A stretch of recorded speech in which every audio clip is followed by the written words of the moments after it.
প্রিয় শ্রোতা ও দর্শকবৃন্দ, আসসালামু আলাইকুম। ইসলাম ও বিজ্ঞান এই শিরোনামে আপনাদের জন্য একটা আলোচনা সিরিজের ব্যবস্থা করা হয়েছে। এই সিরিজটি তাদের জন্য বিশেষভাবে নিবেদিত যারা আজ এবং আগামী দিনের প্রজন্ম। এই প্রজন্ম অনেক সময় নানান কারণে ইসলামের যে সোর্স অর্থাৎ কোরআন এবং হাদিস, এটা এখানে অ্যাক্সেস বা এখানে তাদের চলাফেরা খুব একটা বেশি হয় না। ফলে ইসলাম নানা বিষয়ে ইসলামের দৃষ্টিভঙ্গি সম্পর্কে তাদের মনে নানা রকম সন্দেহ জাগে। একটা কথা বলি, হালের যেসব তরুণ এদেশে থাকুক বা তারা বিদেশে আমেরিকা ইউরোপে বড় হোক, অনেক বিষয়ে তাদের প্রশ্ন আছে। যেমন একটা প্রশ্ন ইয়াঙ্গার জেনারেশনস এর মধ্যে পাওয়া যায়, সেটা হলো যে তাদের কাছে ধারণা হয় যে ইসলাম ধর্ম অবলম্বন করছে যেসব লোক, এদের মধ্যে এত লোক গরিব কেন? ইসলাম কি তাহলে একটা পভার্টি কাল্ট? আর যারা ইসলাম অনুসরণ করছে, ইসলাম ধর্ম অবলম্বী, এদের মধ্যে এত লোক অশিক্ষিত কেন? তাহলে কি ইসলাম একটা ইলিটারেসি কাল্ট? অর্থাৎ ইসলাম ধর্ম যারা অনুসরণ করছে তাদের মধ্যেই পভার্টি বেশি, তাদের মধ্যেই ইলিটারেসি বেশি। এই যে দারিদ্র এবং অশিক্ষা, এরা কিন্তু অসম্পর্কিত নয়, একটা আর একটার সঙ্গে সম্পর্কিত। যদি নলেজ বেস ভালো হতো তাহলে অবশ্যই দারিদ্র থাকতো না। যাই হোক, এই জিনিসটা বুঝতে হবে যে এই যে প্রশ্নটা তারা করে যে এই ভেবে, এবং এখান থেকে যে দেখে তারা পৃথিবীতে অধিকাংশ লোক এরকম চলছে, তারা আরো দেখে, তাদের কাছে আপাত দৃষ্টিতে মনে হয় যে ইসলামের জগৎ জ্ঞান বিজ্ঞান থেকে বহু দূরে। এইরকম একটা ধারণা তাদের মধ্যে হয়। অথচ যদি সত্যিকারে ইসলাম তাদের সামনে তুলে ধরা হতো, যদি কোরআন এবং হাদিস তাদের সামনে তুলে ধরা হতো, তাহলে তারা বুঝতে পারত যে আসলে দুনিয়াটাকে বাদ দিয়ে ইসলাম নয়, এবং এই দুনিয়ার মধ্যে থাকতে হলে যে সায়েন্স টেকনোলজি এগুলো নিয়ে থাকতে হবে, এগুলো বাদ দিয়ে নয়। সুতরাং এই যে মেটেরিয়াল ওয়েলফেয়ার করার জন্য যে জ্ঞান বিজ্ঞান, এটা অবশ্যই আমাদেরকে অর্জন করতে হবে। আর আরেকটা কথা আছে, যে পভার্টির সূত্রে আসে ইকোনমিক্স এর কথা। তারা দেখে যে এখানে ইসলামে ইকোনমিক কনসিডারেশনসটা আমরা জাকাতের কথা বলি বটে, কিন্তু সোশ্যাল কনসার্নসটা যেন অত্যন্ত কম, ইকোনমিক কনসিডারেশনস অত্যন্ত কম।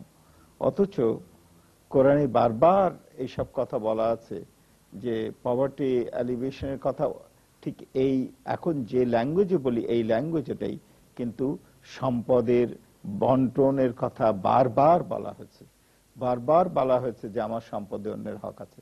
যাক, আজকে আমরা ইকোনমিক কনসিডারেশনস এর কথা বলবো না, আজকে আমরা শুধু জ্ঞান বিজ্ঞানের কথা বলবো। এবং এই সিরিজটা এই প্রজন্মের জন্যই নিবেদিত, যারা দেশে বিদেশে বড় হচ্ছে, যাদের বাবা মা নানান কারণে ইসলাম তাদের সামনে তুলে ধরতে পারেনি, যাদের মনে হয়েছে যে ইসলামে জ্ঞান বিজ্ঞানের গুরুত্ব বুঝি কম, যাদের মনে হয়েছে যে ইসলামে দারিদ্র্যকেই বুঝি উৎসাহিত করা হয়, এদের উদ্দেশ্যেই এই সিরিজটা নিবেদিত। এখন প্রথম যদি আমি বোঝাতে চাই যে ইসলামে জ্ঞান বিজ্ঞানের গুরুত্ব কত, তাহলে গোড়ার কথা গোড়াতেই বলতে হয়। আমরা জানি, এবং সূরা বাকারার 2 নম্বর সূরার 185 নম্বর আয়াতে পরিষ্কারভাবে বলা হয়েছে যে এই সেই রমজান মাস, যেই মাসে কোরআন নাজিল হয়েছে। এখন যদি কাউকে জিজ্ঞাসা করা হয় যে এই মাসে তো কোরআন নাজিল করা হয়েছিল, কিন্তু কতটা অংশ, পুরো কোরআন, কয়েকটা সূরা, অনেকেই এ সম্পর্কে একটা পরিষ্কার ধারণা কিন্তু রাখে না। ধীরে ধীরে ধীরে ধীরে কোরআন নাজিল হয়েছে সবটুকু। নবী করিম সাল্লাল্লাহু আলাইহি সাল্লামের কাছে প্রথম যখন কোরআন নাজিল হয়, তখন কিন্তু একটি সূরাও কমপ্লিটলি নাজিল হয়নি। আমরা যেটাকে সূরা আলাক বলি, 96 নম্বর সূরা, সেই সূরা আলাক, সেই সূরা আলাকের 5টা ভার্স মাত্র নাযিল হয়েছিল। কি ছিল সেই ভার্সগুলো?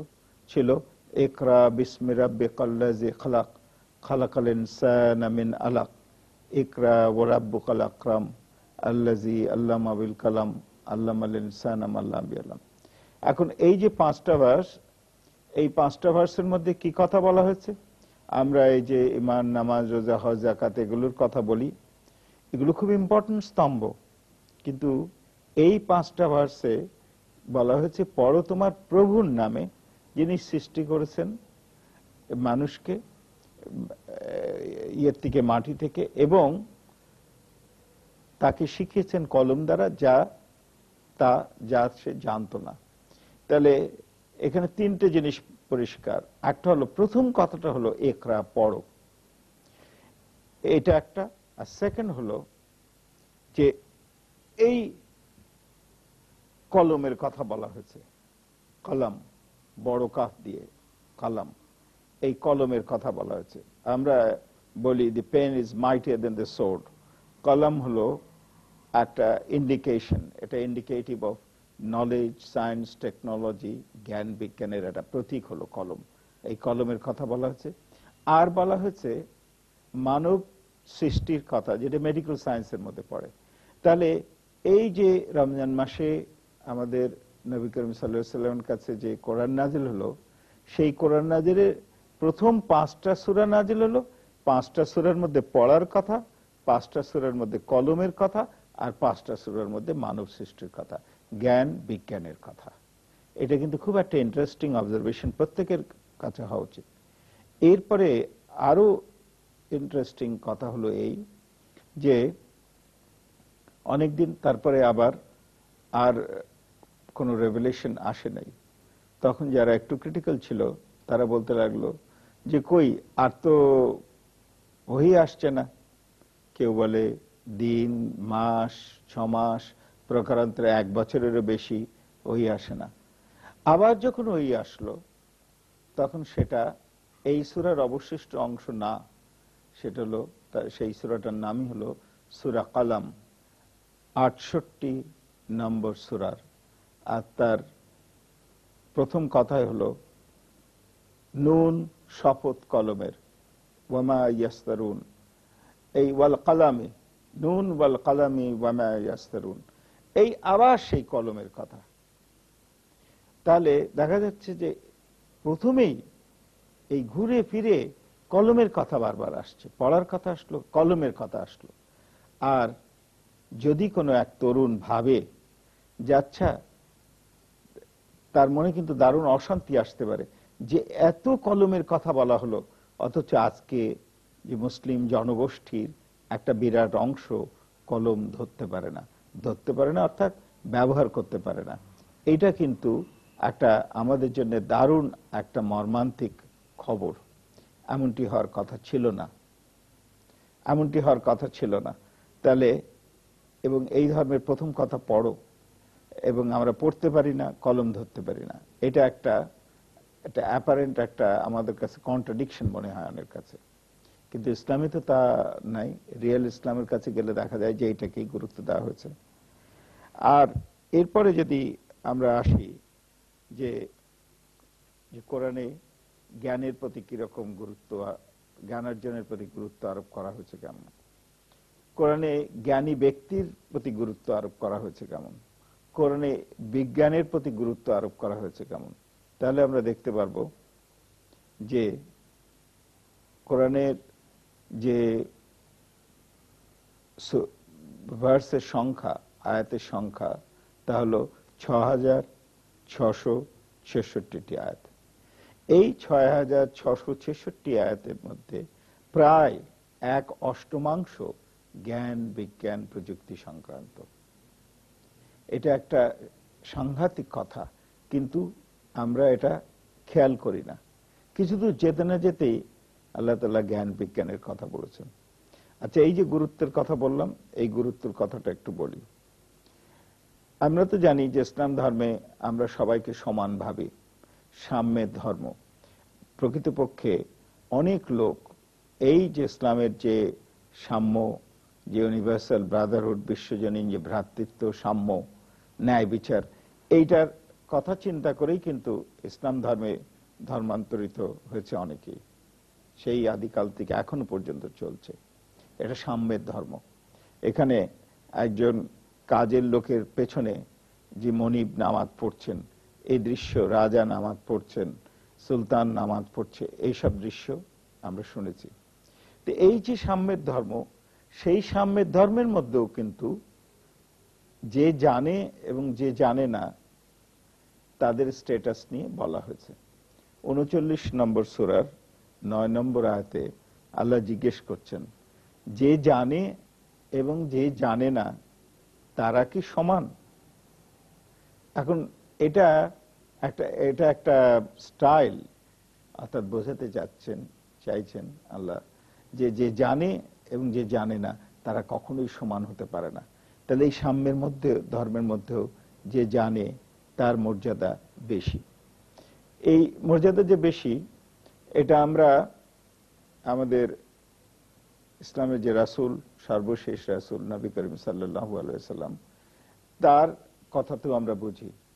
তিনি বলেছেন কি, যে জ্ঞানার্জন প্রত্যেক নর ও নারীর জন্য অবশ্য কর্তব্য, ফার্জ বলে গেছেন।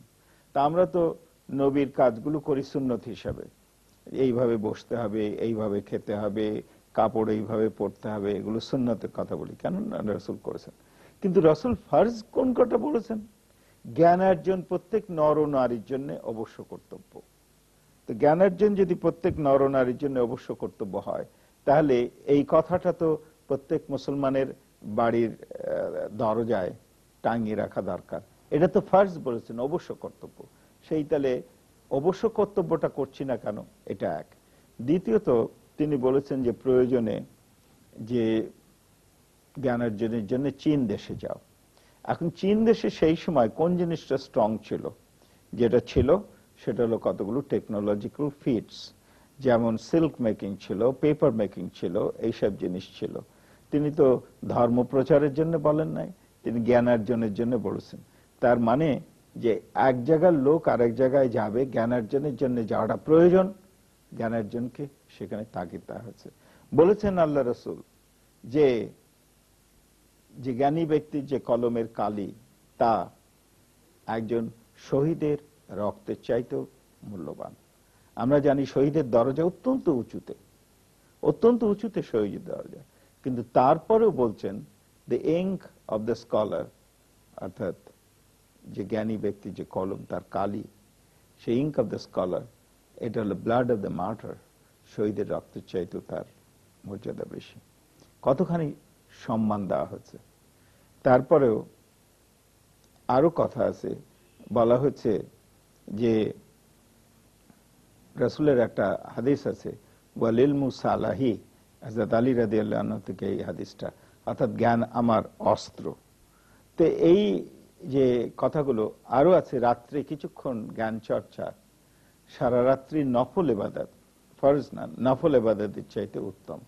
তো এই কথাগুলোর মধ্য দিয়ে জ্ঞান বিজ্ঞানের প্রতি রাসূলের যে আগ্রহ, এটা প্রকাশ পেয়েছে, যে উৎসাহ, এটা প্রকাশ পেয়েছে।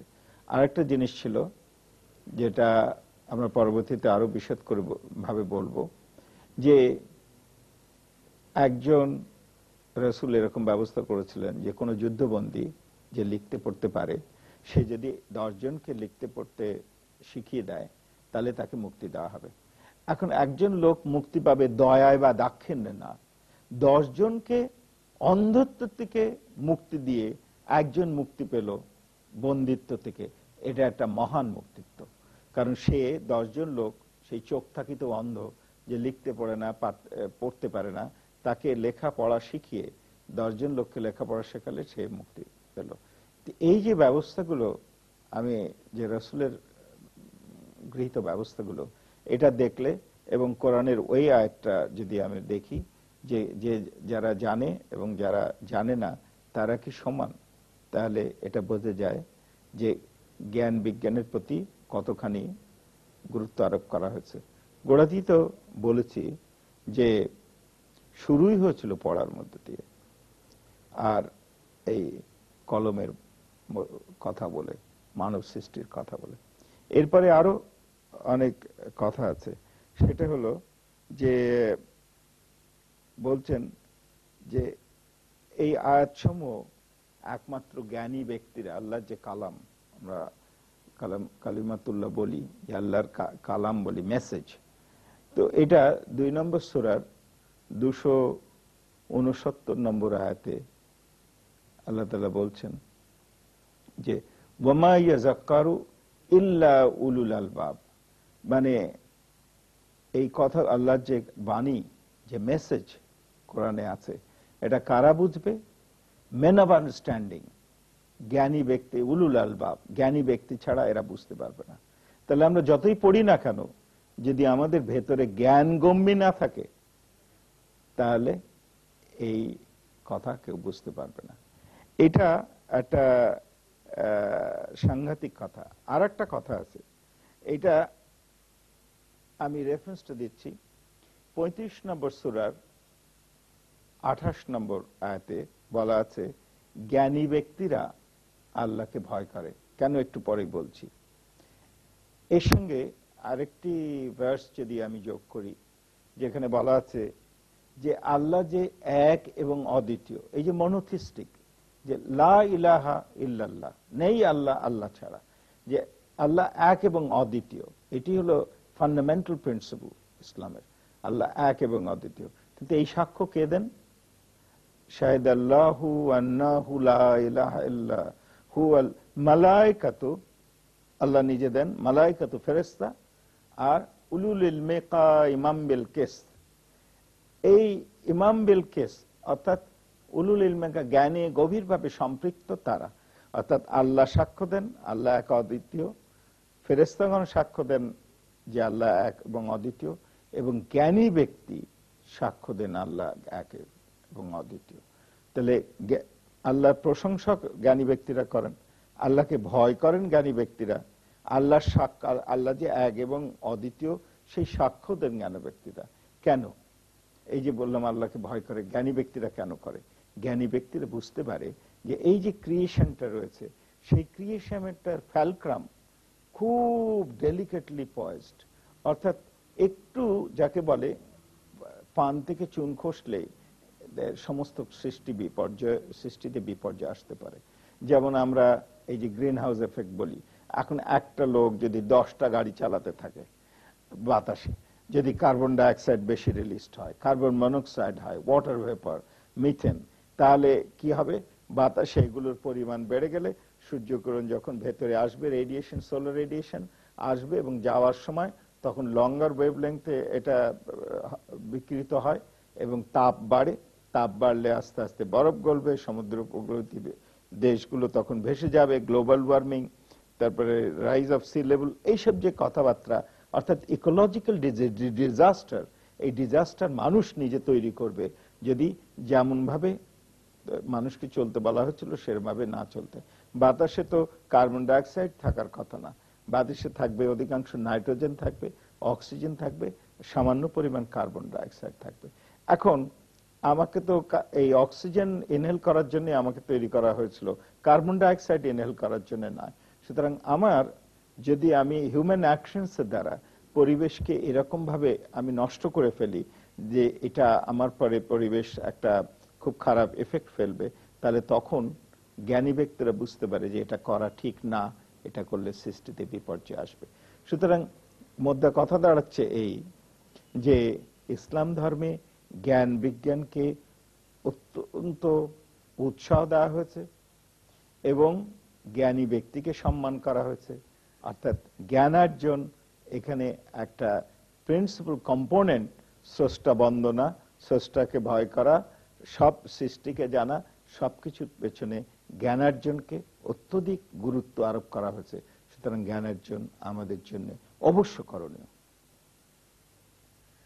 এই কথাটা এই পর্বে এই কথাটাই বলে শেষ করতে চাই যে জ্ঞানার্জন প্রত্যেক মুসলিমের জন্য অবশ্য কর্তব্য, এবং নিরক্ষর থাকা একটা অভিশাপ, একটা পাপ। এই জন্য মানুষকে সৃষ্টি করা হয় নাই।